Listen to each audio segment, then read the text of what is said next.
कृष्ण हरे हरे हरे राम राम राम हरे हरे हरे कृष्ण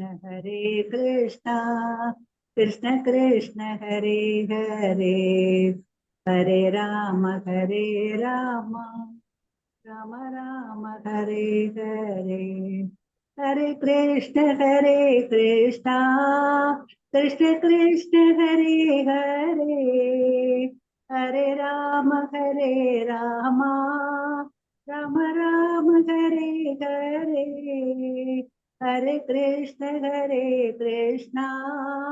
कृष्ण कृष्ण हरे हरे हरे राम राम राम हरे हरे हरे कृष्ण कृष्ण कृष्ण हरे हरे हरे राम राम राम हरे हरे हरे कृष्ण प्रभु जी हरे कृष्ण माता जी हरे कृष्ण माता जी हरे कृष्ण अழகா பண்ணீங்க माता जी சரி மங்களாச்சரம் பண்ணிடலாம் माता जी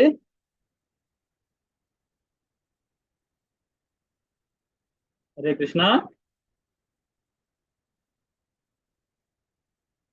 சரி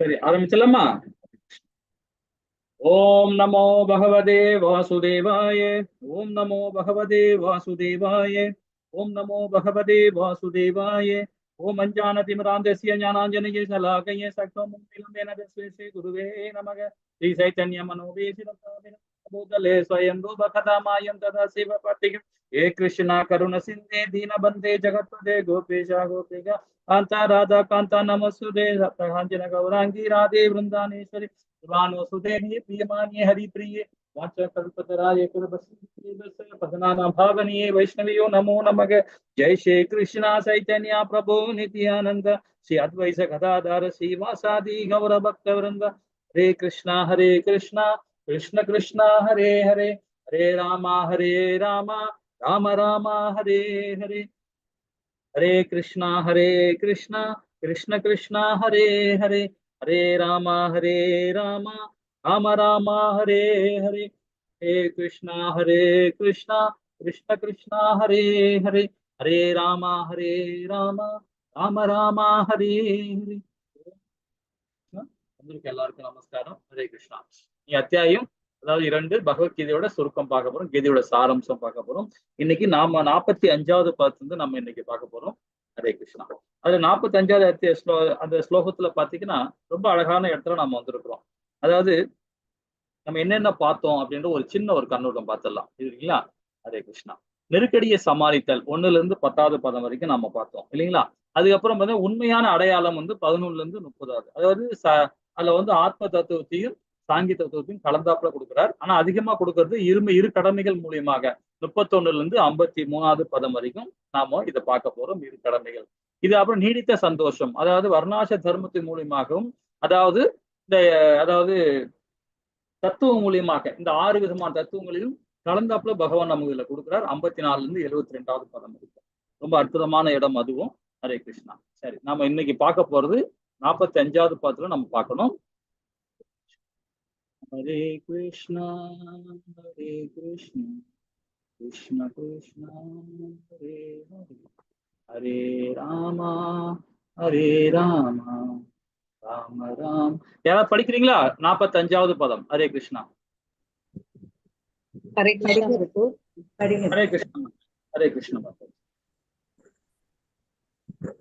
படிங்க மாதாஜி हरे कृष्ण माताजी पदम 45 त्रैगुण्य विषय वेद निस्त्रैगुण्यो भवार्जुन निर्द्वन्द्वो नित्य सद्वस्तु निर्योगक्षेम आत्मवान हरे कृष्ण माता அழகா படிச்சீங்க இதுல என்ன சொல்லப்படுதுன்னு பாத்தீங்கன்னா 45வது பாத்துல அந்த இரு கடமைகளை ரொம்ப அழகா நம்ம படிச்சுட்டு வரோம் இல்லைங்களா அதுல என்ன சொல்றா வேதங்கள் பொதுவாக பௌதீக இயற்கையின் முக்குணங்களை பற்றியவை அப்படின்னு சொல்லப்படும் அர்ஜுனா இம்மூன்று குணங்களுக்கு அப்பாற்பட்டவனாக ஆவாயாகின்ற எல்லா இரும்புகளிலிருந்து விடுபட்டு பொறுப்புகளை அடைதல், அதாவது பொறுப்புகளை அடைதல், பாதுகாத்தல் ஆகிய கவலைகளில் இருந்து விடுபட்டு தன்னிலை நிலை பெறுவாயாக அப்படின்னு பகவான் வந்து இந்த பதம் மூலியமா நமக்கு சொல்றார். இப்ப வேதங்கள் பொதுவாக அப்படின்னு சொல்றாரு, பௌதீக இயற்கை முக்குணங்களை பற்றி அப்படின்னு சொல்லப்படுது. எல்லா வேதங்களும் அதுதான் சொல்லப்படுது இல்லைங்களா? அது ஸ்ரீமத் பாகவத்துல ரொம்ப அழகா சொல்லப்பட்டிருக்காங்க. இதே இந்த பகவத்கீதையிலேயே நம்ம 14 அத்தியாயத்துல நம்ம இதை பத்தி விரிவா படிப்போம். ஞான யோகத்துல 2வது அத்தியாயத்துல இதை பத்தி ரொம்ப அழகா நம்ம படிக்கலாம். சரி, இப்போ நாம ஏற்கனவே நீங்க படிச்சிருப்பீங்க. நம்ம விரிவா தான் நம்ம இந்த லெவல் 2ல படிக்க போறோம். ஆனா ஏற்கனவே நீங்க படிச்சதுனால பொதுவாக பௌதிக இயற்கை முக்குணங்களை பற்றியவை அப்படின்னு சொல்றாங்க. அப்போ பௌதிகனா அப்ப நம்ம என்னன்னு நம்ம சொல்லி படிச்சிருக்கிறோம் அப்படின்ற கொஞ்சம் விளக்க முடியுமா? ஹரே கிருஷ்ணா. தெரிஞ்சு கூட பதில் சொல்லலாம் மாதாஜி. ஹரே கிருஷ்ணா. ஹரே கிருஷ்ணா. பௌதிக இயற்கையின் முக்குணங்களை பற்றி, அதாவது பொதுவாகவே, ஏன்னா எல்லா வேதங்கள்லயும் கொடுக்கப்பட்டிருக்காங்க. அதனால அப்படின்னா என்னது, அந்த முக்குணங்கள்லாம் என்ன?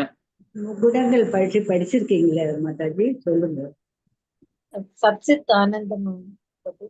ஹரே கிருஷ்ணா பிரபு. ஹரே கிருஷ்ணா. சொல்லுங்க பிரபு. சத்வகுணம், சத்வகுணம், ரஜோகுணம், ரஜோகுணம், ரஜோகுணம், தமசகுணம், தாமசகுணம், தாமஸ் குணம், தமோகுணம், தாமஸ் எல்லாம் ஒண்ணுதான். சரி, இந்த 3 குணங்களுமே வந்து நமக்கு வந்து இந்த பௌதிக தன்மை உடையது அப்படின்னு நாம படிச்சிருக்கோம் இல்லைங்களா? சரி, இப்ப இந்த 3 குணங்களை நம்ம தெரிஞ்சுக்கிட்டோம். சத்வகுணம், ரஜோகுணம், தமஸ். இப்ப இந்த 3 குணத்திலையும் அவங்க அதோட செயல்பாடு எப்படி, அதோட குணங்கள் எப்படி இருக்கும், அதை ஏதாவது சொல்ல முடியுமா? ஏன்னா இப்ப கொஞ்சம் படிச்சோம்னா விரிவா நம்ம இதுல படிக்க போலாம். இப்ப நீங்க சொன்னீங்க அந்த 3 குணங்கள் சொன்னீங்க. சத்துவகுணம்னா என்ன, ரசோகுணம்னா என்ன, தமஸ்னா என்ன? என்னத்த குணத்தை சத்வகுணம்னா கிருஷ்ணா பிரபு. சொல்லுங்க பிரபு. பிரபு, சத்வகுணத்துல வந்து மிகவும் உயர்ந்தவர்களாக இருப்பாங்க பிரபு. பக்தி மிக்க அவர்களாக இருப்பாங்க. ரஜகுணத்துல வந்து பலனை எதிர்பார்த்திருப்பாங்க பிரபு. ரஜகுணத்தில். தாமச குணத்துல வந்து மிகவும் பின்தங்கிய வர்க்கத்தில் இருப்பார்கள் பிரபு. பக்தி இது எதையுமே பொருட்படுத்தாமல் இருப்பார்கள் பிரபு. ஓகே, ஹரிபோல் பிரபு, ஹரிபோல், ஹரிபோல். சோ இப்ப இந்த 3 குணங்களை பத்தி நாம நல்லா ஒரு அளவுக்கு நல்லா விரிவா தெரிஞ்சுக்கிட்டோம் இல்லைங்களா? இனி வர பாத்தீங்கன்னா ஒரு அத்தியாயத்துல பகவான் ரொம்ப அழகா தெளிவா கொடுக்குறாரு. அப்போ இந்த 3 குணமே, இப்ப உயர்ந்த குணம் சொல்ல போறது நல்ல குணம், நல்ல குணம் சொல்ல போறது உயர்ந்த குணம் வந்து சத்துவ குணம் தான். இதுக்கு மேல உள்ளதுதான் இந்த 3 குணங்கள் இல்லாம போறதா வந்து சுத்த சத்துவம்னு சொல்லப்படுது. சுத்த சத்துவம்னு சொல்லப்படும் அது பௌதிகமான அதாவது பௌதிக சிந்தனை இருக்காது அவங்களுக்கு. கம்ப்ளீட்டா பௌதிக சிந்தனை இருக்காது. கம்ப்ளீட்டா எனி டைமே பகவானை பத்தியே நினைச்சுக்கிட்டே இருப்பாங்க. எந்த ஒரு ஸ்டெப் எடுத்து முன்னேறணும், ஹரே கிருஷ்ணா, நாராயணா, கோவிந்தா, பகவான் நாமத்தை சொல்லிதான் அவங்க எந்த ஸ்டெப் வைப்பாங்க. சோ அந்த மாதிரி உள்ளவங்க இந்த முக்குணங்கள் கண்டிப்பா கிட்டே வராது. உயர்ந்த குணம் தான் சத்துவ குணம், உயர்ந்த குணம் தான். ஆனா அதுவும் என்னன்னா ஒரு இன்பம் அடைவாங்க அந்த குணத்துல. 2வது தான் என்ற அகந்தை வந்துடும்.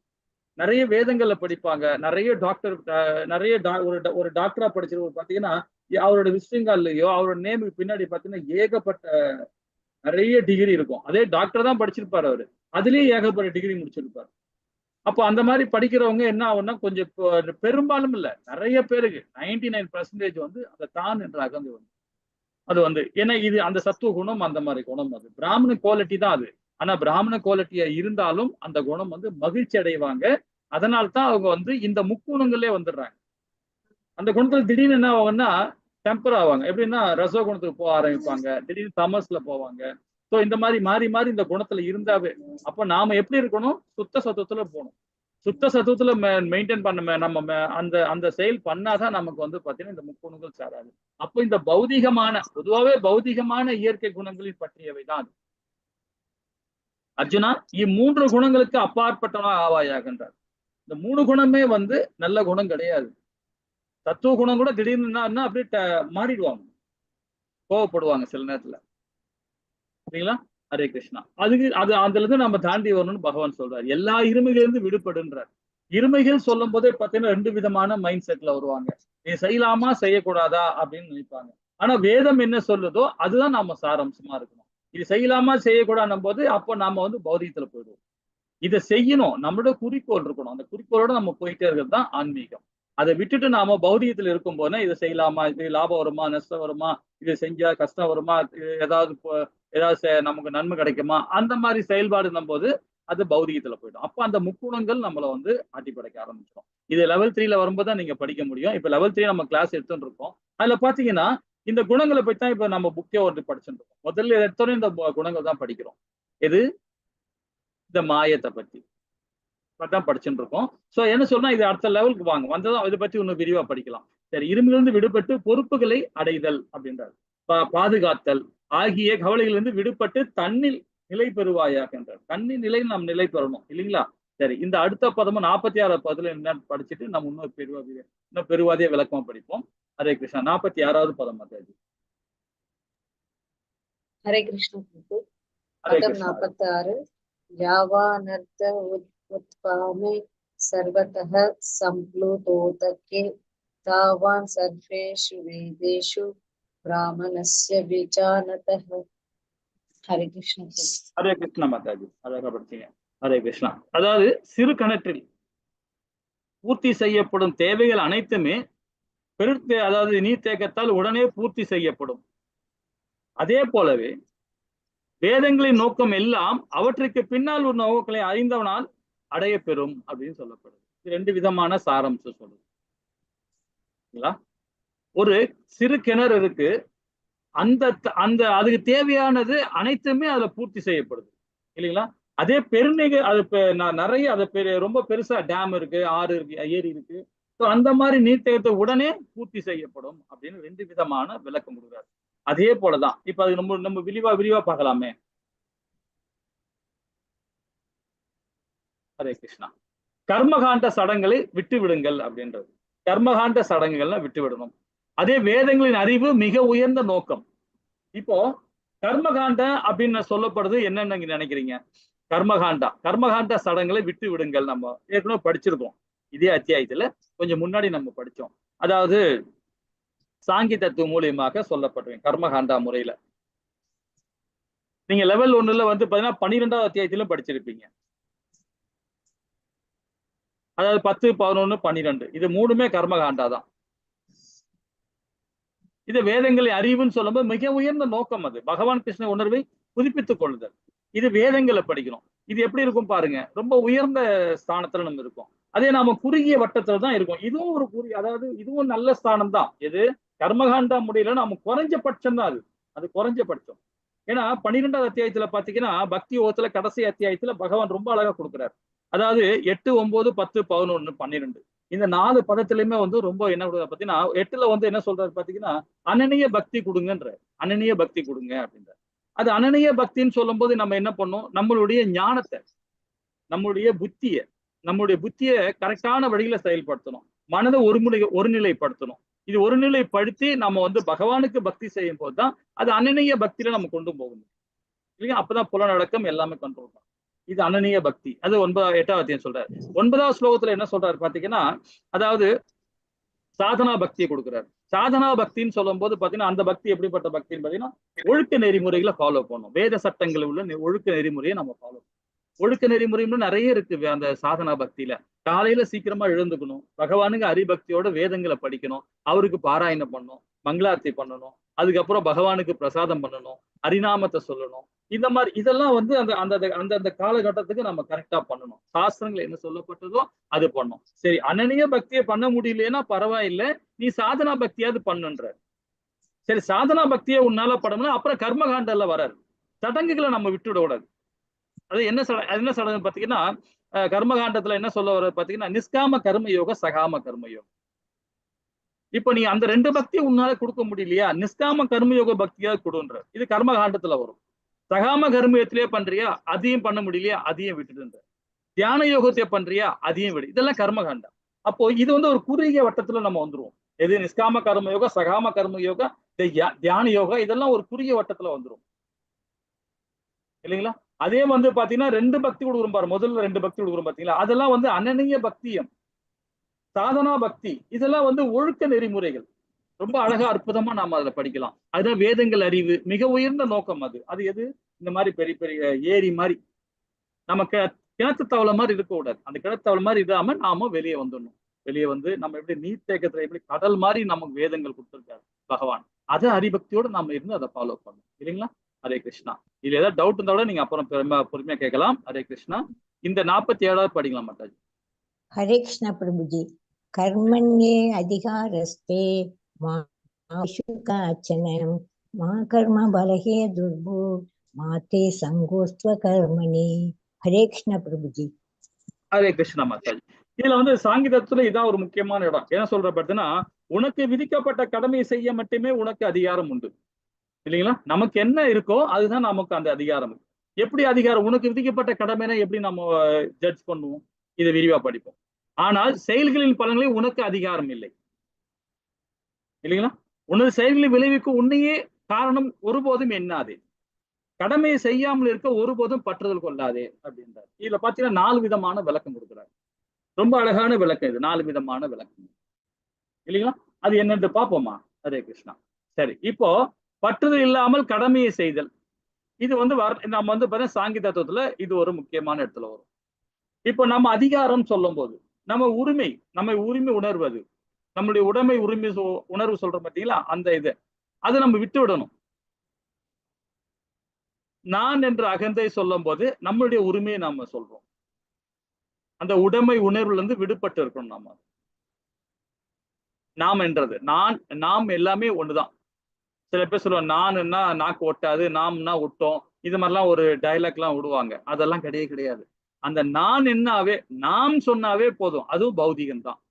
உரிமை உணர்வுல இருந்து நம்ம விடுபட்டு இருக்கணும். அதாவது அதிகாரத்தை செலுத்தக்கூடாது. யாரு மேலேயும் நம்மளுடைய அதிகாரத்தை என்னைக்குமே செலுத்தக்கூடாது. அது செலுத்தினாவே நம்ம என்ன பண்றோம்? பற்றுதல் அடைஞ்சிரும். நம்ம அதுல அந்த உரிமை உணர்வுல இருந்து நம்ம விடுபட்ட தன்மை தான் இருக்கணும் இல்லைங்களா? இப்ப நம்ம ஒரு தொழில் நடத்துறோம், தொழில் நிர்வாகம் பண்ற இடத்துல வந்து பாத்தீங்கன்னா வேலை செய்யறவங்களும் சரி, அவங்களும் வந்து நமக்கு பக்கபலமா தான் இருக்கிறாங்க.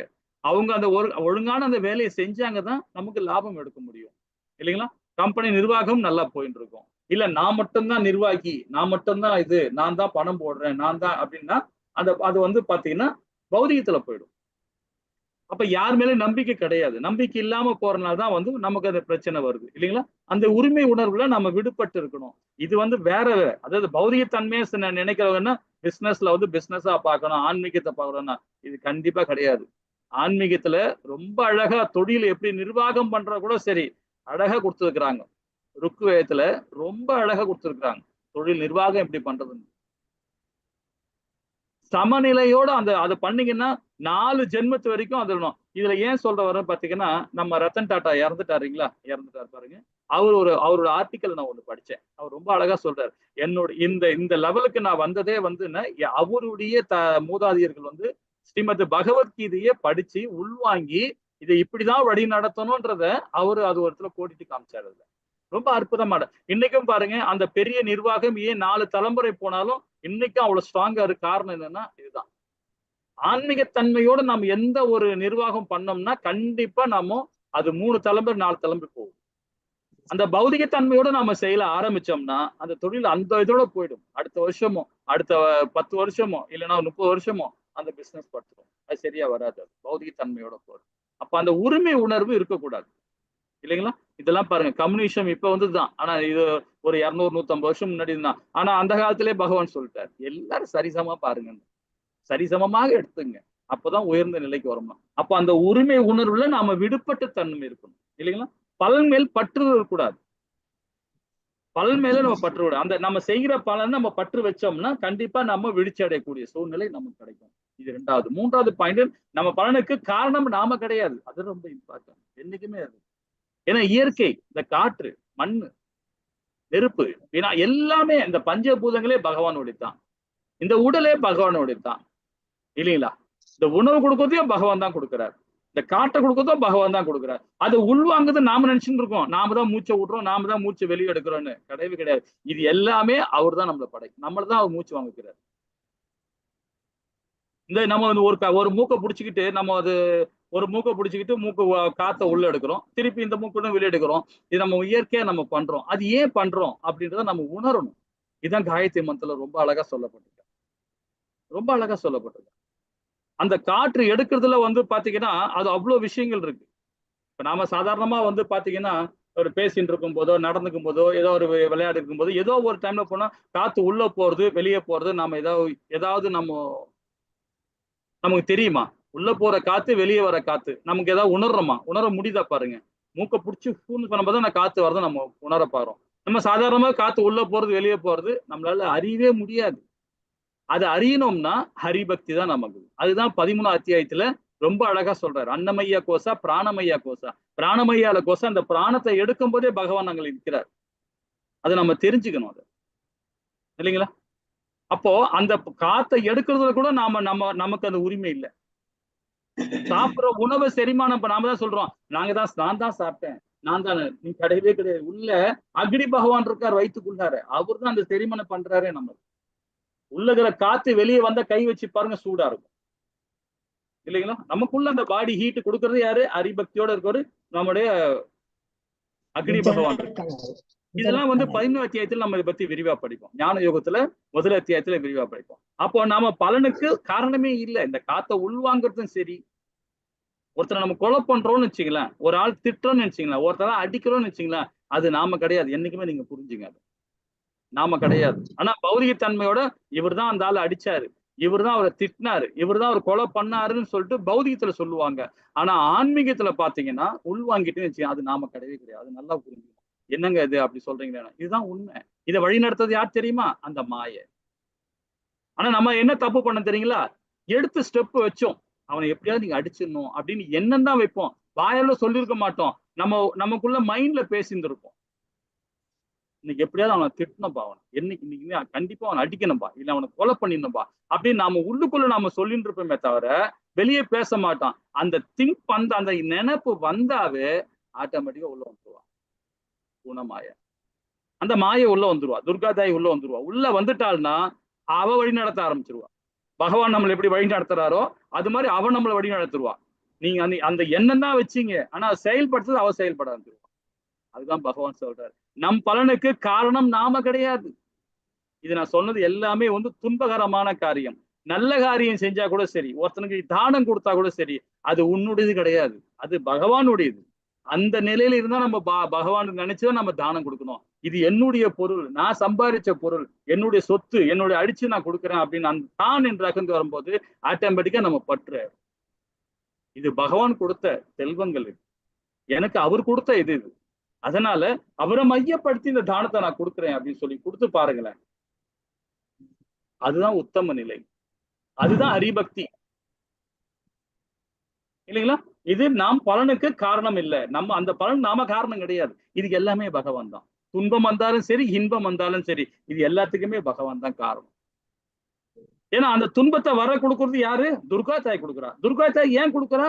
நாம நினைச்சதுனால்தான் துர்கா தாய் கொடுக்குறா. நாம ஒருத்தனுக்கு தானம் கொடுக்கறோம்னா நம்ம நினைச்சதுதான், நம்ம துன்பத்தை கொடுனா அது நம்ம நினைச்சதுதான். அப்ப இந்த ரெண்டு விஞ்ஞானத்தை நம்ம புரிஞ்சுக்கணும். பட்டுதல் எங்கிருந்து வருது பாருங்க, எப்படி ஸ்டார்ட் ஆகுது பாருங்க. அந்த கடமை, அதாவது பட்டுதல் இல்லாமல் நம்ம கடமை செய்யணும், அது எதிர்பார்ப்பு இல்லாம செய்யணும். அதுதான் நம்மளுடைய தர்மம் சொல்லணும், அதுதான் நம்முடைய வாழ்வியல், அதுதான் சனாதனம் சொல்றது. சனாதனம்ன்றது நம்முடைய வாழ்வியல். ஓகேங்களா? இந்த நாளுமே என்னைக்குமே நீங்க மறக்க கூடாது. ரொம்ப இம்பார்ட்டன்ட் ஸ்லோகம் இல்லைங்களா? ஹரே கிருஷ்ணா. 48வது பதமாத்த. ஹரே கிருஷ்ண பிரபுஜி. யோகஸ்தகுரு கர்மாணி சங்கம் த்யக்த்வா தனஞ்சய சித்ய சித்தயோ சமோ பூத்வா சமத்வம் யோக உச்யதே. ஹரே கிருஷ்ணா. ஹரே கிருஷ்ணா. இந்த பதத்துல பாருங்க, ரொம்ப அழகா சொல்றாரு பாருங்க. அதாவது அர்ஜுனா, வெற்றி தோல்வியில் பற்றுதல் கொள்ளாமல். வெற்றி தோல்வி பற்றுதல் கொள்ளக்கூடாது. உனது கடமையே சமநிலையோட செய்வாயாக. இது போன்ற சமத்துவம் யாகம் என்று அறியப்படுகிறது. சொல்லிட்டாருங்களா? அழகா சொல்லியிருக்காரு பாருங்க. யாகம்னா என்னன்ற நிறைய பேருக்கு தெரியல. யாகம்னா நீங்க யாராவது சொல்ல முடியுமா? விளக்கம் கொடுக்க முடியுமா? யாகம்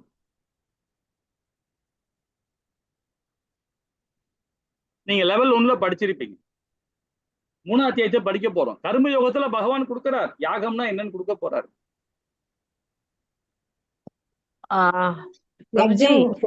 யஜ்யம் செய்யறது பிரபுஜி. யஜ்யம். ஓகே. பக்தியோட செய்தோம்னா அது யஜ்யம் ஆகுது பிரபுஜி. ஹரே கிருஷ்ணா. இல்ல யாகம் யாகமா பிரபுஜி? ம் நம்ம பகவானுக்காக இந்த பூஜை புனஸ்காரம் அதெல்லாம் சேர்த்துக்கலாமா பிரபுஜி? இல்ல அது இல்ல மாதாஜி. இங்க இங்க இந்த இதுல படிங்களேன். உனது கடமையை சமநிலையோடு செய்வாயாக, இது போன்ற சமத்துவமே என்று அறியப்படுகிறது.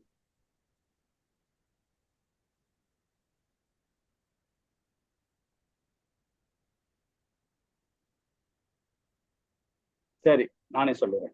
இப்போ வர்ணாச தர்மம் நம்ம படிக்கிறோம். வர்ணாச தர்மம் இல்லைங்களா? வர்ணாச தர்மம்னு சொல்றோம். அந்த வர்ணாச தர்மத்துக்கு அவன் கடமையை அவன் கரெக்டா செய்யணும் இல்லைங்களா? ஒரு சத்திரியன்னா அவன் என்ன கடமை, அவன் கட்டுப்பாடு என்ன அவன் செய்யணும். அதே மாதிரி சூத்திரனுக்கு என்ன கடமையோ கட்டுப்பாடு அதை அவன் ஃபாலோ பண்ணணும். ஒரு பிராமணனுக்கு என்ன கடமையோ கட்டுப்பாடு அது அவன் பண்ணணும். வைசியனுக்கு இந்த மாதிரி 4 விதமான அவன் செய்யல அவன் கரெக்டா செய்யணும். சமநோக்கோட செய்யணும். அதுதான் யாக சக்கரம் சொல்லப்படும். சமநோக்கோட செய்யணும். நான் பிராமணன், நான் சத்திரியன், நான் வைசியன் அப்படின்னு சொல்லி காலை தூக்கி நின்னான்னா அதர்மம் ஆயிடுச்சு. அந்த சமுதாயம் அதர்மத்துல போகுதுன்னு அர்த்தம். அந்த சமுதாயம் சீர்கெட்டு போயிடும், சீரழிஞ்சு போயிடும். அது எல்லாம் சமநோக்கில் இருக்கணும். அதுதான் பகவான் சொல்றாரு, உனது கடமையை சமநிலையோடு செய்வாயாகன்றார். அதாவது இது போன்ற சமத்துவம் யாகம் என்றும் அறியப்படுகிறது. ஒழுங்கான விவசாயி, அதாவது சூத்திரம் கிடையாது, வைசியன். வைசியன் ஒழுங்காக விவசாயம் பண்ணி அதை கொள்முதல் பண்ணி அதை வியாபாரம் பண்றான் பாருங்க, ஒரு வைசியர், அவன் கரெக்டா செய்யணும். ஒரு அந்தணன் பகவானுக்கு ஹரிபக்தியோட இருந்து வேதங்களை செஞ்சு வேதங்களை படிச்சு பாராயணம் பண்ணி மற்ற குழந்தைகளுக்கு அந்த பாராயண வேதத்தை கத்துக் கொடுக்கவன் அவனுடைய கடமையை அவன் கரெக்டா செய்யணும். ஒரு சத்திரியன் நாட்டு மக்களுக்கு நல்வழியில படுத்தி சட்டங்களை லா அண்ட் ஆர்டரை ஏற்படுத்தி அதை கண்ட்ரோல் பண்ணி ஒரு நல்ல ஒரு வேத பாடசாலை உருவாக்கி கொடுக்கறது, ஒரு பள்ளிக்கூடம் கட்டி கொடுக்கறது, 2வது ஒரு ஹாஸ்பிட்டல் கட்டி கொடுக்குறது, இந்த மாதிரி விஷயங்கள்லாம் செய்யுது யாரு? ஒரு சத்திரியன். அவன் கடமையை அவன் செய்யணும். இந்த 4 பேருமே அவன் கரெக்டா செஞ்சோம்னா தானியங்கள் அழகா வரும். அந்த அந்த அந்த கால நேரத்துக்கு தகுந்த மாதிரி ஒரு பிராமண தேவர்களுக்கும் பகவானுக்கும் பாராயணம் பண்றான். அந்த நேரத்துல சூரிய பகவான், சந்திர பகவான், வர்ண பகவான் எல்லாருமே குளிர்ச்சி அடைஞ்சு அவங்க செய்ய வேண்டிய கடமையை கரெக்டா செய்வாங்க. அப்ப செய்யும் போது அந்த கால நேரத்துக்கு கரெக்டா மழை வரும், கால நேரத்துக்கு கரெக்டா சந்திர பகவான் நமக்கு அந்த காய்கனிகளை கொடுப்பார். சூரிய பகவான் அவருடைய கரெக்டான அந்த டைம்ல மகரந்த சேர்க்கை நடக்கிற செயலை அவர் பண்ணுவார். சந்திர பகவான் புத்திர பாக்கியத்தை கொடுத்து வழி பண்ணி கொடுப்பார். அந்த கரெக்டா அந்த மழை வரும். அந்த மழை வரும்போது தானியங்கள் விளைய ஆரம்பிச்சு. தானியங்கள் வரும்போது அந்த தானியத்துல அந்த அந்த வயக்காட்டிலே பார்த்தீங்கன்னா கண்ணுக்கு தெரியாத நிறைய உயிரினங்கள் வாழும் இல்லைங்களா? அப்போ என்ன சொல்ல வர பாருங்க, அவன் வேலையை அவன் கரெக்டா பண்ணான்னா அந்த கால நேரம் மாற்றம் இல்லாம எல்லாருமே சக்சஸ்ஃபுல்லா எல்லாமே நல்லா வாழும். அப்போ உன்னுடைய கடமை என்ன? நீ சத்திரியன், உன் கடமையிலேருந்து நீங்க நகர்ந்து போனீங்கன்னா அப்ப என்ன வரும்? அந்த கால சக்கரம் கட்டாயிடும். அப்ப என்ன ஆகும்? அதர்மம் அதிகமாக ஆரம்பிச்சு. அதுதான் பகவான் சொல்ற. இதுதான் யாக சக்கரம். இந்த யாக சக்கரத்தை நம்ம கரெக்டா ஃபாலோ பண்ணணும். யாக சக்கரம் சொல்லும் போது எல்லாமே சமம். நான் உயர்ந்தவன் நான் தாழ்ந்தவன் சொல்லவே கூடாது. அவன் அறிவாளியா இருக்கான், அவன் டாக்டர் படிச்சிருக்கான்பா, அவன் பெரிய ஆள்பா நினைக்க கூடாது. அவனுக்கு என்ன ஞானங்குதோ அது போயிடுச்சு. அவனுக்கு என்ன அவனுக்கு புண்ணியங்குதோ அந்த புண்ணிய தகுந்த மாதிரி அவன் படிச்சிருக்கிறான். பகவானுக்கு அறிவாளி முட்டாளும் கிடையாது. ரெண்டு ஒரு ஆத்மா, அவ்வளவுதான். அவன் பலன் அது. அவன் செஞ்ச பாவத்துக்கு அவன் அனுபவிச்சுட்டு இருக்கான். டாக்டரா அனுபவிக்கிறான், ஒருத்தன் டாக்டர் இல்லாம அனுபவிக்கிறான். அது அவன் கர்ம காரியம் அது இல்லைங்களா? அது யாரா இருந்தாலுமே சரி அந்த ஞானத்தை வளர்த்துக்கணும். இதை பத்தி ரொம்ப அழகா நாம இந்த கர்ம யோகத்துல விரிவா படிக்கிறோம் நாளைக்குள்ள. அதாவது 3வது அத்தியாயத்துல இதை பத்தி ரொம்ப அழகா விளக்கிறோம் இல்லைங்களா? ஹரே கிருஷ்ணா. இன்னும் விளக்கமா பார்க்கலாம். 49வது பதம் படிச்சுட்டு இது விளக்கமா படிப்போம். ஹரே கிருஷ்ணா. ஹரே கிருஷ்ண பிரபு. ஹரே கிருஷ்ணா. பதம் 49. தூரேன ஹ்யவரம் கர்ம புத்தி யோக தனஞ்சய புத்தௌ சரணமன்விச்ச கிருபாணா ஃபலஹேதவஹ ஹரே கிருஷ்ணா please. ஹரே கிருஷ்ணா மக்கள், ஹரே கிருஷ்ணா. இந்த இடத்துல பாருங்க, ரொம்ப அழகா சொல்றாரு தனஞ்செயனே. யார? அர்ஜுன சொல்றாரு தனஞ்செயனே அப்படின்றாரு. ரொம்ப அழகான இடம் இது. அனைத்து மோசமான செயல்களையும் பக்தி தொண்டின் உதவியினால் தூரமாக வைத்துவிட்டு சரணடைவாக. நமது செயல்களின் பலனை அனுபவிக்க விரும்புவர்களுக்கெல்லாம் கஞ்சர்களாக, அதாவது அனுபவிக்க விரும்ப நம்ம செஞ்ச அந்த செயலை பலனை எதிர்பார்த்து அவன் செய்யும் போது பாத்தீங்கன்னா அவன் கண்டிப்பாக பௌதிகவாதி தான், கஞ்சர்கள் சொல்லப்படுது. ஆனா எடுத்தோன்னு என்ன சொல்ற, தனஞ்செயனேன் அப்படின்னு புகழ்ந்துட்டார் யாரா அர்ஜுனன். தனஞ்செயனா எப்படிப்பட்டன்னு சொல்றதுன்னா, செல்வத்தை விரும்பவன் தான் அவன், செல்வத்தை விரும்புவான் தான். அர்ஜுனன் வந்து செல்வத்தை விரும்புவார் தான். செல்வத்தை விரும்பினா எப்படி இருக்கும், அது பௌதிகம் தானே சொல்லுவீங்க சரிங்களா? ஆனா அது கிடையாது. ஆக்சுவலா அந்த செல்வத்தை இது எனக்கு பகவான் கொடுத்ததுனால இதை நான் மத்தவங்களுக்கு கொடுக்குறேன், அவ்வளவுதான்.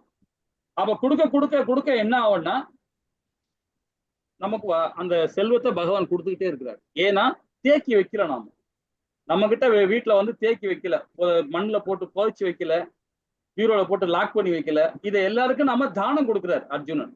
என்ன விஷயமா புதுசா இருக்கு அப்படின்னு எல்லாமே நினைப்பீங்க. அவர் கொடுக்குற தானம் யாருக்குமே தெரியாது, அர்ஜுனன் கொடுக்குற தானம். அதே வந்து கர்ணன் பாத்தீங்கன்னா எல்லாருக்கும் தெரியும், பட்ட வெளிச்சமா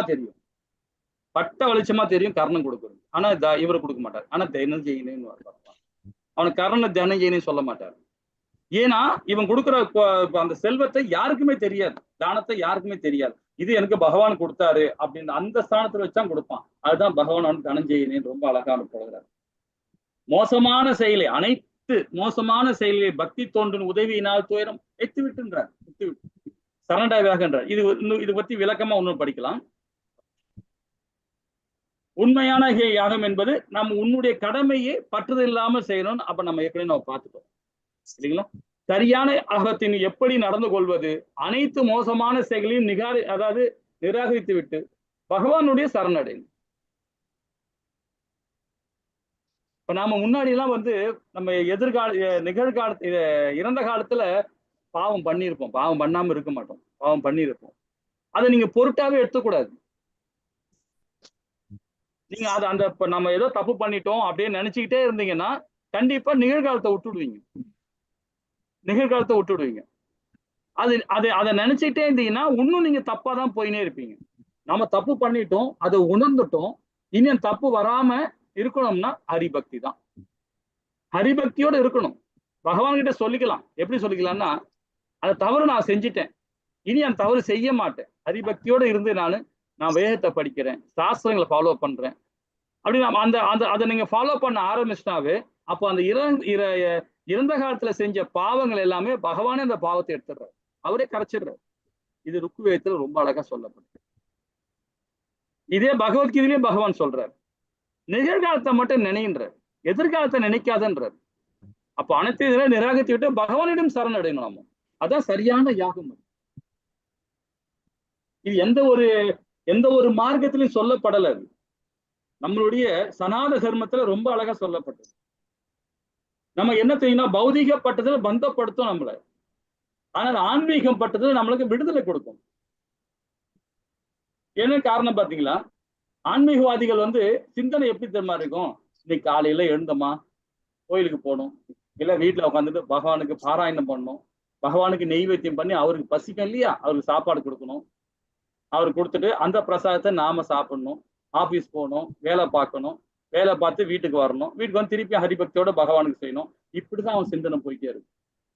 குடும்பத்துல என்ன பிரச்சனை இருக்கு, அந்த பிரச்சனையை எப்படி சால்வ் பண்ணணும்ன்றது அந்த சாஸ்திர சம்பிரதாயம் பண்றவன் கரெக்டா பண்ணிடுவான். அந்தந்த கால நேரத்துல நேரத்தை வேஸ்ட் பண்ண மாட்டான், காலம் தாழ்த்த மாட்டார். அன்னன்னைக்கு செய்யற கடமை அன்னன்னைக்கு செஞ்சிருவாரு, நாளைன்றதை நினைக்க மாட்டார் அவர், யாரு ஹரிபக்தியோட இருக்கிறவர். அப்ப எந்த ஒரு பிரச்சனையும் வராது அங்க. நாளைக்கு பார்த்துக்கலாம், இன்னொரு நாளைக்கு பார்த்துக்கலாம், அப்புறம் பார்த்துக்கலாம் அப்படின்னு போகும்போது பாத்தீங்கன்னா அது பௌதிகத்தன்மை. காலம் தாழ்த்துறவன் யாருன்னு பாத்தீங்கன்னா தமசுல தான் இருப்பாங்க. தம குணத்துல இருக்கவங்க தான் அந்த காலம் தாழ்த்துவாங்க, சோம்பேறித்தனமா இருப்பாங்க, மந்தப்பட்ட புத்தி. அது அவங்க தமசுல இருப்பாங்க. அது நம்ம என்னைக்குமே காலம் தாழ்த்த கூடாது, உடனே அந்த காரியத்தை பண்ணிடணும். அதை பண்ணாம இருக்கும் போது தான் நாம என்ன பண்ணுவோம், மந்தப்படுவோம் இல்லைங்களா? ஹரே கிருஷ்ணா.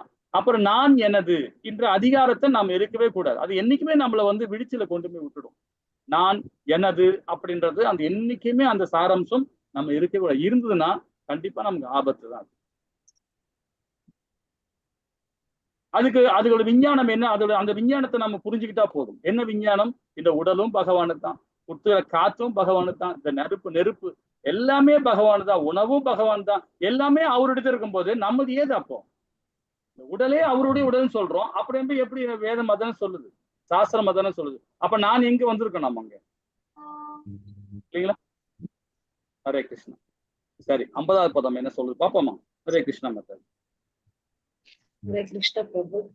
हरे पदम कृष्ण। 50 बुद्धि युक्तो जहातीह रूपे सत्कृत दुष्कृते तस्मात् योगाय युज्यस्व योगः कर्मसु कौशलम। हरे कृष्ण प्रभु। ஹரே கிருஷ்ணா மத்தது. இங்க என்ன சொல்றாரு பாருங்க, அதாவது பக்தி தொண்டில் ஈடுபட்டு உள்ளவன், பகவானுடைய அனநிய பக்தியில ஈடுபட்டு உள்ளவன் இந்த வாழ்விலே நல்ல தீய செயல்களை விளைவுகளில் இருந்து தப்புகிறான். அதை என்ன சொல்றாரு பாருங்க, வாழ்விலே நல்ல தீய செயல்கள் ரெண்டுமே விலகி போறான்றார். அப்ப நல்லதும் அவன் எதிர்பார்க்க மாட்டான், தீயதையும் எதிர்பார்க்க மாட்டான். யாரு? அனநிய பக்தியில போறவன். சத்துவ குணத்துல இருக்கிறவன் எதிர்பார்த்து பண்ணுவான், அந்த பலனை எதிர்பார்த்து பண்ணுவான். சத்துவ குணம் அதான் உயர்ந்த குணம் தான், அது உயர்ந்த குணம் தான். ஆனா பலனை எதிர்பார்ப்பான், மகிழ்ச்சி அடைவான், அந்த தான் என்ற அகந்தையோட இருப்பான்.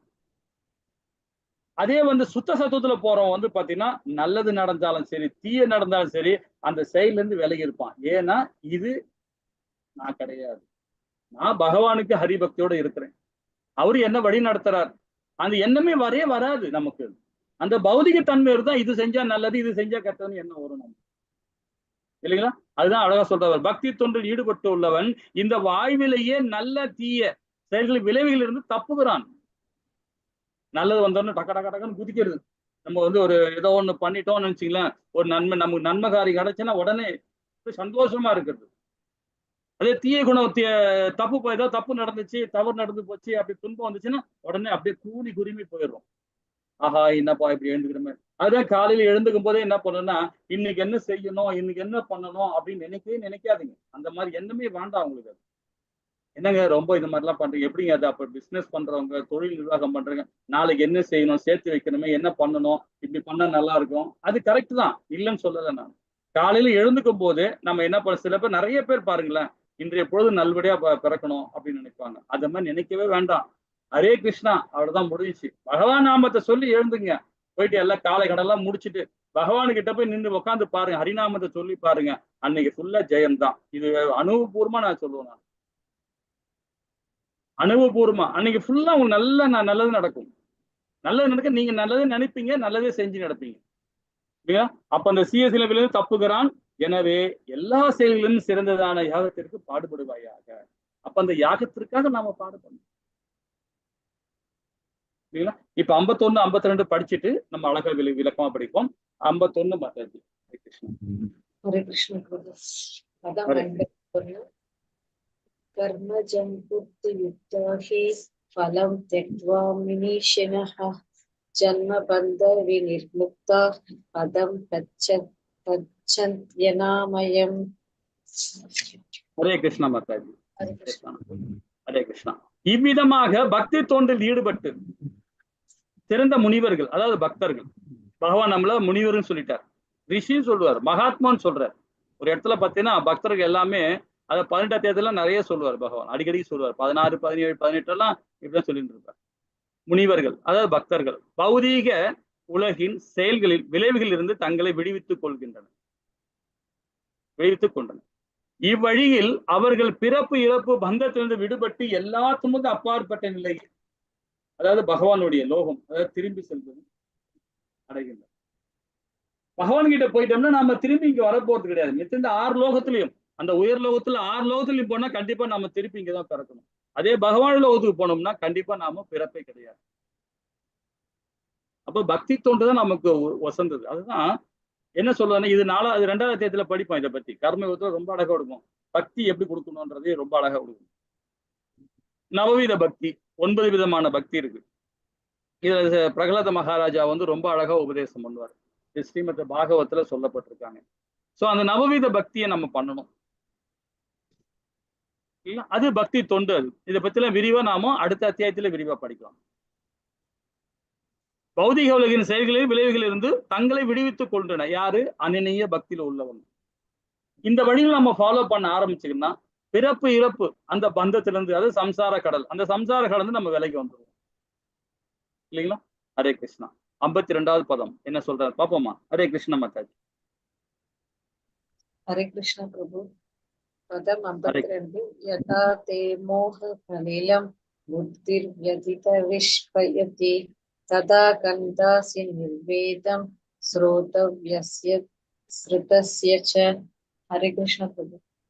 ஹரே கிருஷ்ணா. இந்த பதம் என்ன சொல்றாரு பாருங்க. அதாவது உன் அறிவு, எப்பொழுது உன் அறிவு மயக்கம் என்னும் இவ் அடர்ந்த காட்டை தாண்டி விடுகிறதோ. மயக்கம் சொல்லும் போது என்ன சொல்றீங்க? பந்தப்படுறதுதான். அத மாய. அந்த காட்டுல இருந்து நம்ம வெளியே வந்துடணும். அப்போதான் இதுவரை கேட்டது இறந்த காலம், இனி கேட்க வேண்டியவை இவற்றை மினி சமநிலையோடு விடுவான்றது. அப்ப இறந்த காலத்தையும் நிகழ்காலத்தையும் எதிர்காலத்தையும் தான் நம்ம மறந்துடணும். அதை அடிக்கடிக்கு நம்ம இது கீதையில நிறைய இடத்துல பகவான் சொல்றாரு. இறந்த காலத்தை நினைக்காதீங்க, எதிர்காலத்தையும் நினைக்காதீங்க. எதிர்காலத்தை நான் வழி நடத்துறேன் உங்களை.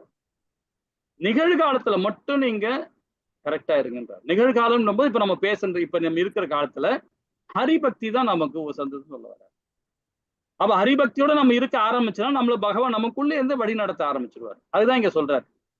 அப்பொழுது இதுவரை கேட்டவை இனி கேட்க வேண்டியவை இவற்றை நீ சமநிலையுடன் ஆக விடுவாய்ன்றார் பகவான்.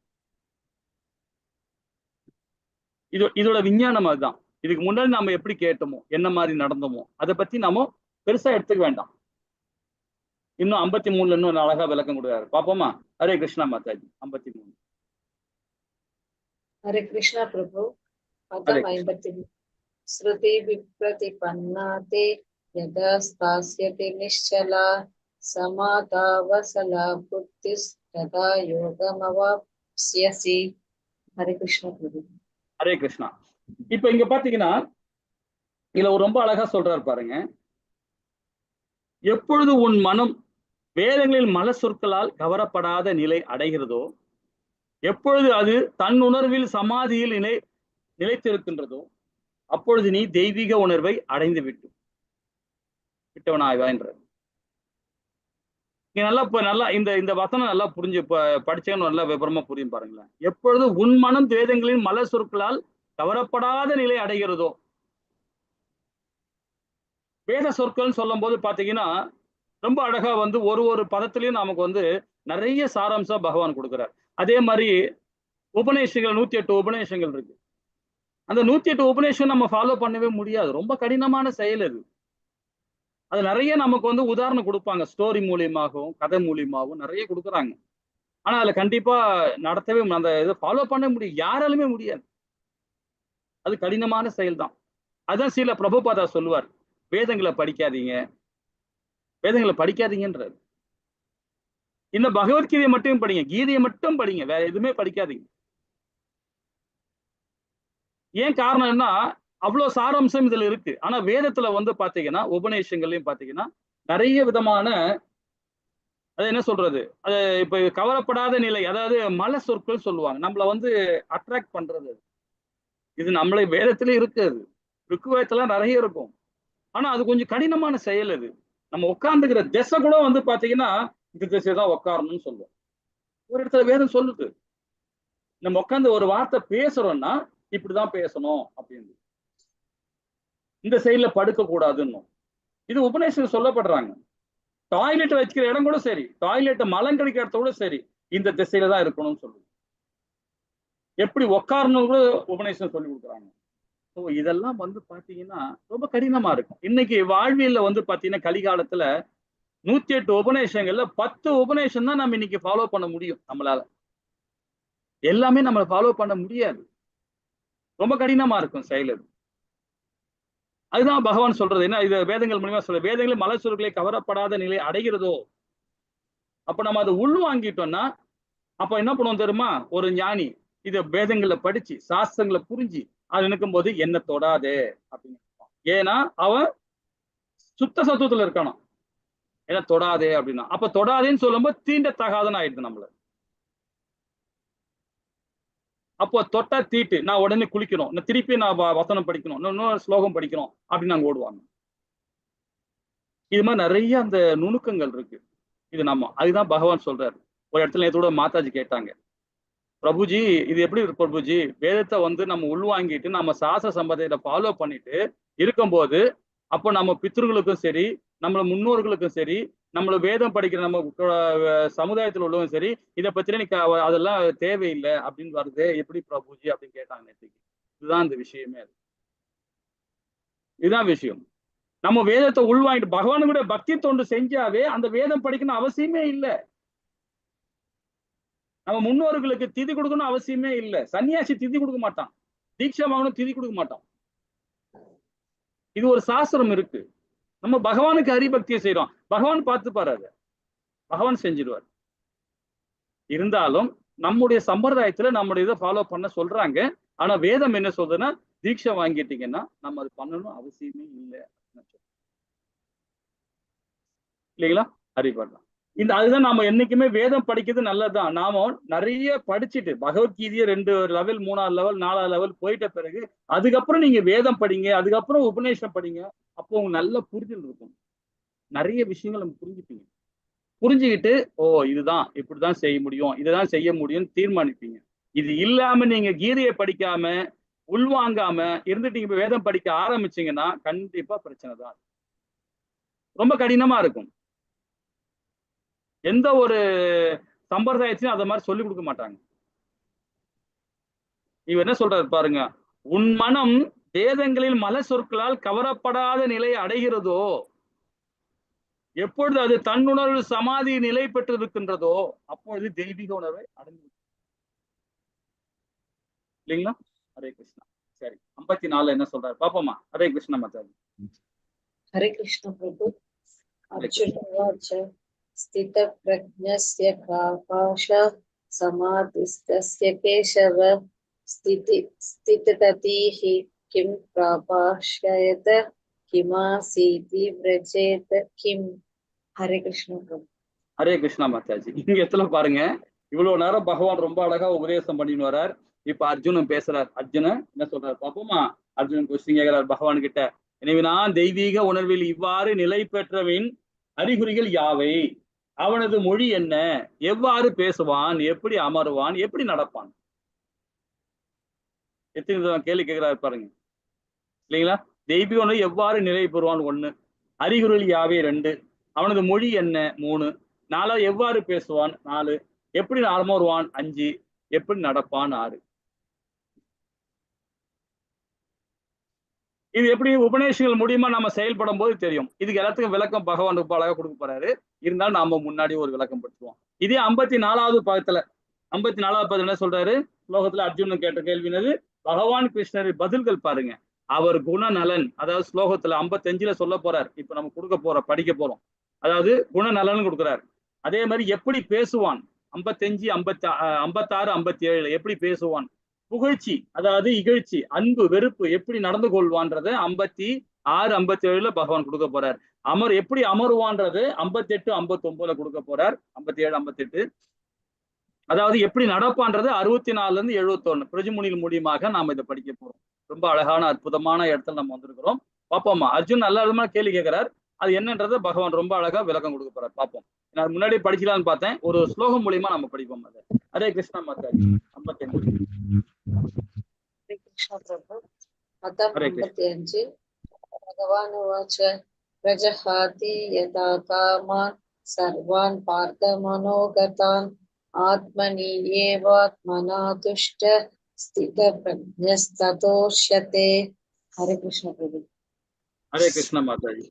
இதுல சொல்றது பாருங்களேன், பகவான் என்ன சொல்றாருன்னா, புருஷோத்தரமான முழு கூறினார் பார்த்தனி, எப்பொழுது ஒருவன் தனது மன கற்பனையில் எழும் புலன் கிடைச்சிக்க எல்லா ஆசைகளையும் துறந்து தூய்மையடைந்த மனதுடன் தன்னில் திருப்தி அடைகிறானோ அப்பொழுது அவன் தெய்வீக உணர்வு நிலை பெற்றவனாக அறியப்படுகிறான். இல்லைங்களா? ரொம்ப அற்புதமான இடத்துல நம்ம படிக்க ஆரம்பிச்சிருக்கோம். 55ல இருந்து 71வது பதம் வரைக்கும் ரொம்ப நம்ம அதோட கீதையோட சாரமா படிக்க போறோம். இதுல தனது மனக்கற்பனை சில பேர் கனவு காணுவாங்க. நைட்ல கனவு வந்துச்சு, இந்த கனவு வந்துச்சு, அந்த கனவு வந்துச்சு, தப்பா கனவு கண்டு இருந்திருப்பாங்க. அதே ஆன்மீகவாதியா இருக்கிற போது பாத்தீங்கன்னா கனவு எப்படி வரும் தெரியுங்களா? பகவானுக்கு அது கதை கூட சொல்லலாம். நிறைய கதைகள் நாம அந்த ஸ்ரீமத் பாகவத்துல சொல்லுவோம். சோ அந்த கதைகளை வந்து நிறைய விஷயங்கள் சொல்லுவாங்க. இப்ப பகவான் வந்து கனவுல வருவார். எப்படி வருவாருன்னா ஏதாவது ஒரு ரூபத்துல யார் மூலியமா வந்து சொல்லுவார், இந்த இடத்துல கோவில் கட்டுங்க, இந்த இடத்துல இந்த மாதிரி ஒரு விக்கிரகம் இருக்கு, இந்த இடத்துல நீ வழி நடத்து, இவரை இது பண்ணு, அவரை இது பண்ணுன்றத நிறைய விஷயங்கள். அது கதைக்கு நிறைய கதைகள் இருக்கு, லட்சக்கணக்கான கதைகள் இருக்கு, உண்மை சம்பவம். இதெல்லாம் வேதங்களை கொடுக்கப்பட்டிருக்கிறாங்க. அது ஒரு பக்கம். சில பேர் தேவையில்லாதது, சமுதாயத்துக்கு ஒப்பில்லாதது, அந்த மாதிரி கற்பனை எல்லாம் சில பேர் வரும். மோகத்துல வரும். அந்த கற்பனை வரும்போது என்ன ஆகும், புலன்கள் பாருங்க அதுக்கேத்த மாதிரி ஆசைப்பட ஆரம்பிச்சிடும். நீங்க அது கனவுன்னு இல்ல, சாதாரணமா நினைக்கீங்களேன். இப்ப எழுத்தாப்புல ஒரு ஆளு பணத்தை வச்சுட்டு இருக்காரு, நிறைய கையில பணம் வச்சிருக்காருப்பா, ஐயோ அந்த பணம் நம்மகிட்ட வந்து நல்லா இருக்கும் அப்படின்னு நினைக்கிறேன்.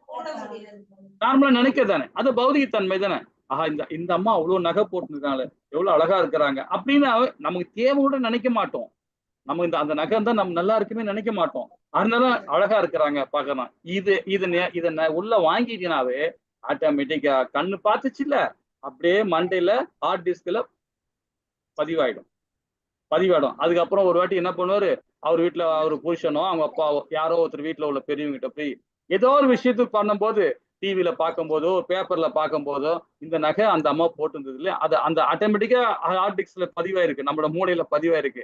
அந்த நேரத்துல ஏதோ ஒரு பிரச்சனை வரும்போது அப்ப ஆட்டோமேட்டிக்கா அவங்களை அறியாமே வந்துடும்.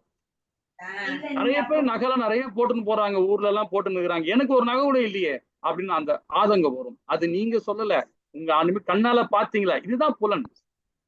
அதுதான் டிவியில சீரியல் பார்க்க கூடாது, தேவையில்லாத புக்குகளை படிக்க கூடாது, தேவையில்லாத விஷயங்களை பேசக்கூடாது. ஆட்டோமேட்டிக்கா நம்ம ஹார்ட் டிஸ்க் உள்ள பதிவாயிடும். அது நம்ம என்னைக்கு விழிச்சு அடைகிறோமோ அது ஆட்டோமேட்டிக்கா அப்படியே வெளியே வரும்.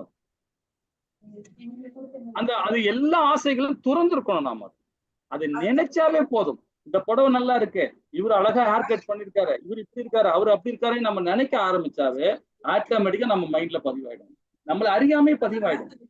அது என்னைக்கு நம்ம விழிச்சு அடைகிறோமோ, என்னைக்கு நம்ம கோபத்துல இருந்து நம்ம இருக்கும் பார்த்தீங்கன்னா அந்த டைம்ல பட்டு எல்லாம் வாயில இருந்து வரும், சரளமா வரும். தூய்மை அடைந்த மனதுடன் தன்னில் திருப்தி அடையணும். பகவானே அவரு நகை போட்டிருந்தா தேவையில்லை, அவன் எப்படி இருந்தாலும் எனக்கு தேவையில்லை, அதை பத்தி நினைக்க மாட்டான். எனக்கு இன்னைக்கு கிடைச்சித, இதுவே கிடைச்சி எனக்கு போதும், இதை வச்சு நான் ஹரிபக்தியோட செயல்படுறேன் அப்படின்னு நினைக்கிறான் பாருங்க, அவன் தான் உண்மையான தெய்வீ. இன்னைக்கு வந்து 500 ரூபா வந்துக்குதுப்பா, லாபம் வந்துச்சுப்பா, போதும்பா அப்படின்னு நினைச்சிட்டு போறான் பாருங்க, அவ்வளவுதான். இது பத்தாது, நாளைக்கு இன்னொரு 500 ரூபாய் எக்ஸ்ட்ரா வந்து 1000 ரூபாய் வந்து ரசவ குணம், ஆட்டோமேட்டிக் ரசவ குணம் போயிடும். அது பேராச குணம் அது, இல்லைங்களா? அப்போ அவன் கண்டிப்பா அந்த உணர்வு அந்த சரியான இடத்துல போக முடியாது. அப்ப இந்த ஸ்லோகத்தோட உட்பார்வை பொதுவான அறிகுறிகள் என்னன்னு பாருங்க. கனவு நிறைய விஷயங்கள், நம்ம இப்படி இருந்தா நல்லா இருக்குமே, இப்படி இருந்தா பண்ணாமே, அப்படி இருந்தா செயல்படலாமே, இப்படின்னு சில தேவையில்லாத கற்பனைகள் எல்லாம் பண்ணுவாங்க. அப்ப அந்த கற்பனைகள் வரும்போது என்ன ஆகும், புலன்கள் வச்சு ஆட்டோமேட்டிக்கா ஆகும், ஆசைகள் நிறைய வர ஆரம்பிச்சிடும். தண்ணில் திருப்தி அடையணும் இல்லைங்களா? அதுக்கு நிறைய பேர் ஒரு யூத்ல கிளாஸ்ல இருக்கும்போது அது பிரபுஜி ரொம்ப அழகா இன்னொன்னு நல்ல நிறைய கொஸ்டின் கேட்பாரு. அவர் +2 தான் படிச்சாரு, ஒண்ணு நுணுக்கமா கேட்பாப்ல. இன்னைக்கு வந்து பாத்தீங்கன்னா நம்ம இதுல அட்மின்ல பாலாஜின்னு ஒரு பேரு, நீங்க ரொம்ப நாளாவே நம்ம இதுல வந்து படிச்சுட்டு இருந்தவர், நம்ம கிளாஸ்ல அட்டன் பண்ணுவார். நீங்க நல்ல பொசிஷன்ல இருக்கிறார். அவர் என்னன்னு பாத்தீங்கன்னா அவர் கேட்கிற கொஸ்டின், அவரோட ஃப்ரெண்டையும் எல்லாம் கொஸ்டின் கேட்கறது ரொம்ப நுணுக்கமா கேட்பாங்க. அப்துல் கலாம் சொன்னாரு, கனவு காணுன்னு சொன்னாரு, கனவு காணதான் உங்களுக்கு வந்து அடுத்த இது நீங்க லெவல்ல போக முடியும் அப்படின்னு சொன்னாரு. நீங்க என்ன வேதத்துல கனவு காணக்கூடாதுன்னு சொல்றீங்களே அப்படின்ற. இப்போ அதுக்கு நாம் அது வந்து விளக்கம் நம்ம கொடுத்தோம், அதுக்கு உள்ள விளக்கம் கொடுத்தோம். கனவு காண்றது தப்பு இல்லை. ஒரு நாடு எப்படி போடும், ஒரு விஞ்ஞானத்துல எப்படி வளர்ச்சி அடையணும், அந்த மாதிரிதான் கனவு காண சொன்னாரு. தேவையில்லாத விஷயத்துக்கெல்லாம் கனவு காண சொல்லல அவரு. தேவையில்லாத விஷயத்துல போய் பணம் சொல்ல. பணம் சம்பாதிக்கிறது எப்படி? நாட்டுக்காக உழைங்க, நாட்டுக்காக நீங்க இது பண்ணுங்க, உங்களை அர்ப்பணம் பண்ணுங்க, அதுக்காக படிங்க, படிச்சு நல்வழியில கொண்டு வாங்க. அப்படிதான் கனவு காண சொன்னார். பணம் சம்பாதிக்கணும், நிறைய பங்களா வாங்கணும், நிறைய வீடு வாங்கணும், அந்த மாதிரி கனவு காண சொல்லல அவரு, இல்லைங்களா? அந்த மாதிரி கனவு காணும் போது புலனின்பத்துல ஆசை விடணும். அப்ப தண்ணியில அடைய முடியாது நம்ம அந்த மாதிரி விஷயம், இல்லைங்களா? அப்போ புலன்கிளர்ச்சிகளை செயற்கையாக துறக்க முடியாது. அது செயற்கையாக நம்ம துறக்க முடியுமா? கண்டிப்பா முடியாது. அது எப்படி செயற்கைன்னா என்னது? சரி வேணாப்பா, இது பண்ணா சரியா வர, அப்படி செய்யக்கூடாது. நம்முடைய ஆத்ம ரூபத்துல நம்ம துறக்கணும். அது உடலாலையும் மனதாலையும் துறக்க கூடாது, புத்தியாலையும் துறக்க கூடாது. அது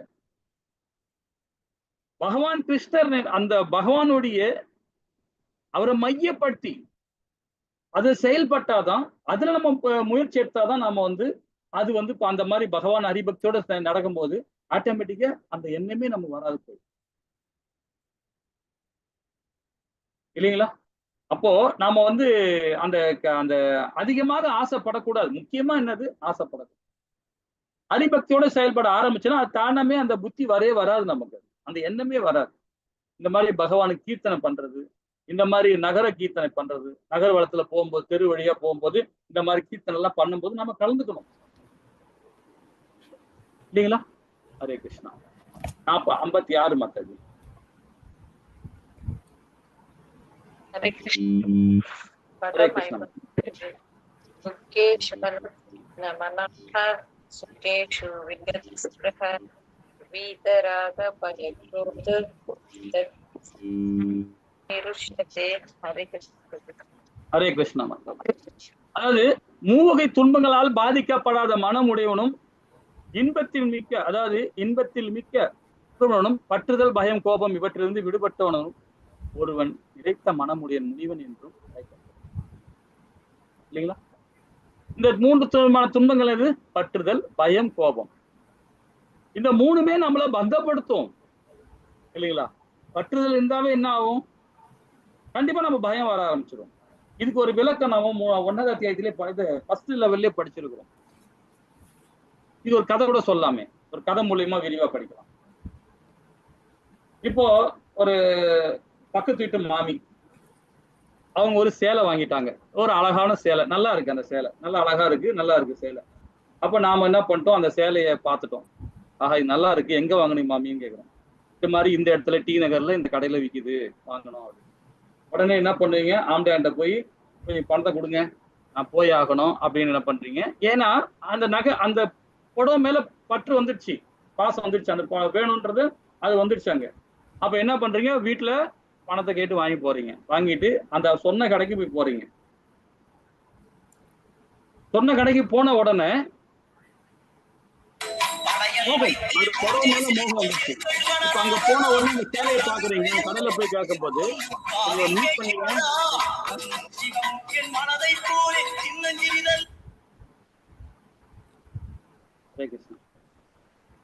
அந்த சேலை மேல ஆசை வந்த உடனே அதுதான் மோகம் சொல்றது, அது மோகம். இப்ப கடையில போன பிறகு அந்த கடைக்காரன் ஒரு சேலை தான் இருக்குன்றான், சரி அந்த சேலையே கொடுங்கப்பா அப்படின்னு சொல்லிட்டு காசை கொடுத்துட்டு அந்த அம்மா பில் போட டைம்ல ஆல்ரெடி என்ன சொல்றாங்க? ஆல்ரெடி இந்த சேலையை இன்னொருத்தர் புக் பண்ணிட்டாரு, அவர் பணம் கட்டிட்டு இங்க வச்சுட்டு போயிருக்காரு அப்படின்னு கடைக்காரன். அப்போ உங்களுக்கு என்ன ஆகும் பாருங்க? காமம். அது மோகத்துல என்னது? அடுத்தது என்னது? காமத்துல போகும்.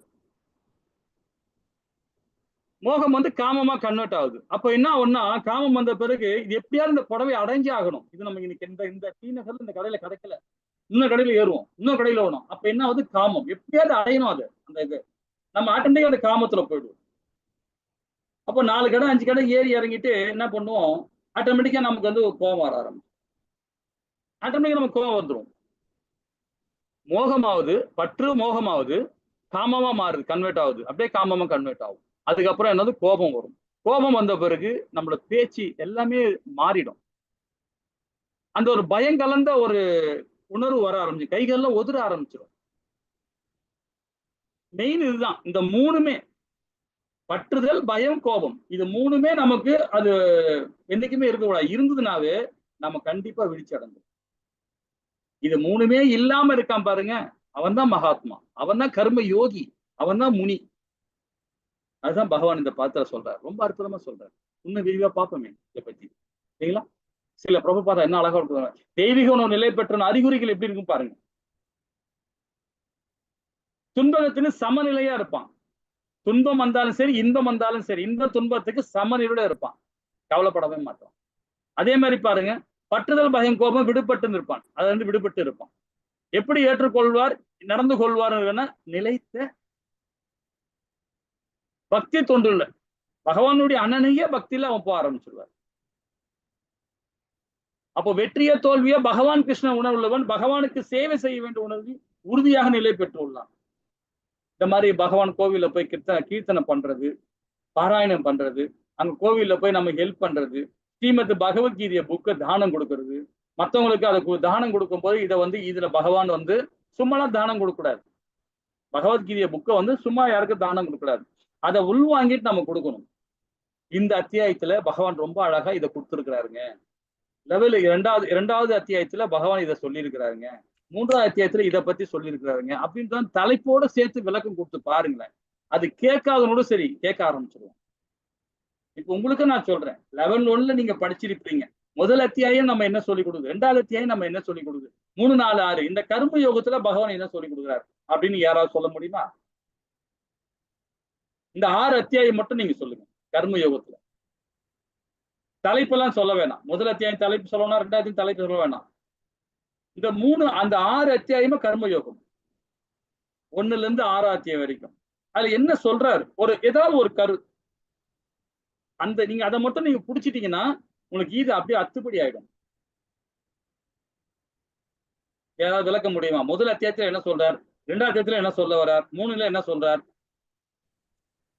ஏன்னா நீங்க ஆல்ரெடி நான் லெவல் 1ல படிச்சிருப்பீங்க, ஓரளவுக்கு படிச்சிருப்பீங்க, அந்த ஞானம் இருக்கும் உங்களுக்கு, இல்லாம இருக்காது. கடமையை செய்யணும், என்ன மாதாஜி? கடமையை செய்யணும். இல்ல அது கரெக்ட் தான் மாதா, இது பேசிக்கா சொல்றது. ஒரு அத்தியாயத்துல என்ன சொல்ல வர்றார், முதல் அத்தியாயத்துல என்ன சொன்னார், என்ன நடந்தது? முதல் அத்தியாயத்துல அவர் ரொம்ப அர்ஜுனன் ரொம்ப பயந்தாரு. அவரோட கடமையை செய்யாம, அவரு சத்திரியன் இல்லையா, அந்த கடமையை மறந்து பயந்தாரு. அது ஒண்ணு, அவ்வளவுதான். இதுதான் நம்ம பேசிக், இது தெரிஞ்சாவே போதும். இரண்டாவது அத்தியாயத்துல குழப்பத்துல இருப்பாரு, அதுக்கு தெளிவு கொடுப்பாரு, கேள்விக்கு பதில் கொடுப்பாரு. அவ்வளவுதான் முடிஞ்சிச்சு. அப்ப அதுல இந்த அளவுக்கு இருந்தா போதும். நம்ம 2வது லெவல்ல வந்திருக்கோம் இல்லையா, அந்த முதல் அத்தியாயத்துல பந்தப்பட்டு இருக்கிறார் அர்ஜுனன். அதனால 5 விதமான துன்பத்தை அவர் அதாவது நல்ல குணம் தான், அது இரக்க குணம் தான், அதிகமான பற்றுதல் வர்றதுனால அவருடைய செய்ய வேண்டிய கடமையை மறந்துட்டார். அது 2வது அத்தியாயத்துல நம்ம பகவான் என்ன சொல்ல வர்றார், ஆத்ம தத்துவத்தையும் சாங்கிய தத்துவத்தையும் வர்ணாச தர்மத்தையும் 2வது அத்தியாயத்துல கத்து கொடுக்குறாரு, சொல்லி தர்றாரு. யாருக்கு? அர்ஜுனனுக்கு, இல்லைங்களா? அது நான் சொல்லிடுறேன், உள்வாங்கி இருப்பீங்க ஓரளவுக்கு.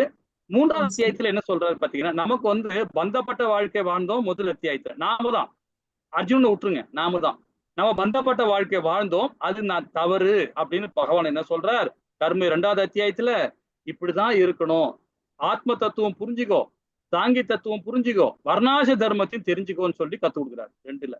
3ல என்ன சொல்றார், இதை கத்து தெரிஞ்சுக்கிட்டல, தத்துவத்தை தெரிஞ்சுக்கிட்டல, எப்படி நீ செயல் பண்ணணும்னு சொல்றாரு 3வது அத்தியாயத்துல. கர்ம யோகம், எப்படி நீ செயல் பண்ணும், கர்மானா என்னது, நம்ம செயல், நீ எப்படி செயல் பண்ணுன்றத கர்ம யோகத்துல கத்து கொடுக்குறாரு. அந்த தலைப்பே கர்ம யோகம். சரி, எப்படி செயல் பண்ணணும்னு தெரிஞ்சுக்கிட்ட, தத்துவத்தையும் தெரிஞ்சுக்கிட்ட, நீ பந்தப்பட்ட வாழ்க்கையும் தெரிஞ்சுக்கிட்ட, இதெல்லாம் தெரிஞ்சுக்கிட்ட இல்லைங்களா? உனக்கு ஞானம் வேணும் இல்லையா? கண்டிப்பா ஞானம் வேணும். உன்னத ஞானம் கொடுக்குறாரு. எதுல? 4ல கொடுக்குறாரு. கீதை எப்போ பிறக்கப்பட்டது, தேவர்கள்லாம் எப்போ பிறந்தாங்க, மனித உறவுலாம் எப்போ கிடைச்சது, மனிதர்களுடைய எல்லா உயிர்களும் எப்போ பிறந்தது அப்படின்றத 4வது அத்தியாயத்துல உன்னத ஞானத்தை கொடுக்குறாரு. புரிஞ்சுக்கிட்டீங்களா? அதாவது எப்படி பந்தப்பட்ட வாழ்க்கை வாழ்ந்தீங்க, அதுக்கு இது தப்புடான்னு சொல்லி கொடுக்குறாரு 2வதுல. 3வது எப்படி செயல் பண்ணணும்னு சொல்றார், அதுக்கு செயல்பட்டாம எப்படி ஞானத்தோட செயல் பண்ண ஞானத்தை கொடுக்குறார்.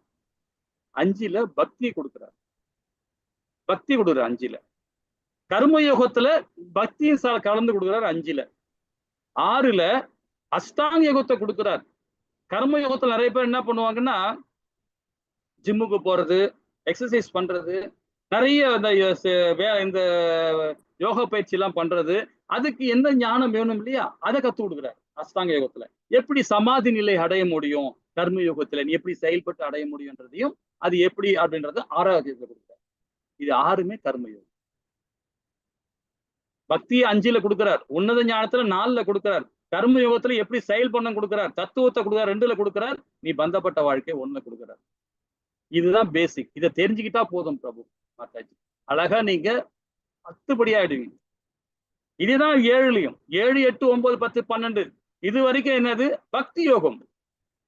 பக்தி யோகத்துல என்ன ராஜயோகத்தை கொடுக்கிறார், கர்ம யோகத்தையும் கொடுக்கிறார், ஞான யோகத்தையும் கொடுக்கிறார், பக்தியும் கலந்து கொடுக்கிறார். அந்த 6 அத்தியாயம் 6 பிரிச்சிருக்காரு பகவான். 13ல இருந்து 18 வரைக்கும் பாருங்க ஞான யோகத்தை கொடுக்கிறார் பகவான். ரொம்ப அருமையான அத்தியாயம் இதெல்லாம், வாழ்க்கையில மறக்க முடியாத அத்தியாயம் எல்லாம். ஓகேங்களா? ஹரே கிருஷ்ணா. சரி, இதோட இந்த கிளாஸ் நிறுத்திப்போம். நம்ம நாளைக்கு 58வது பாதத்துல இருந்து படிக்க ஆரம்பிப்போம். ஓகேங்களா? வாஞ்ச கல்பத்தராய கிருப சிந்தேவ சபநாராம் பாவனீய வைஷ்ணவ நமோ நமக. ஜெய் ஸ்ரீ கிருஷ்ணா சைத்தன்ய பிரபு நித்யானந்த ஸ்ரீ அத்வைத கதாதார ஸ்ரீவாசாதி கௌரவ பக்த விருந்துக்கு ஜெய். ஹரே கிருஷ்ணா கிருஷ்ண கிருஷ்ண ஹரே ஹரே, ஹரே ராம ராம ராம ஹரே ஹரே. ஓம் ஹரே கிருஷ்ணா. ஏதாவது டவுட் இருந்தா கேட்கலாம். ஹரே கிருஷ்ணா மாதாஜி.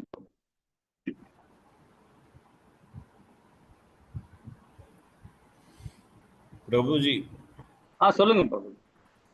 இப்போ நம்ம மூச்சு விடுறது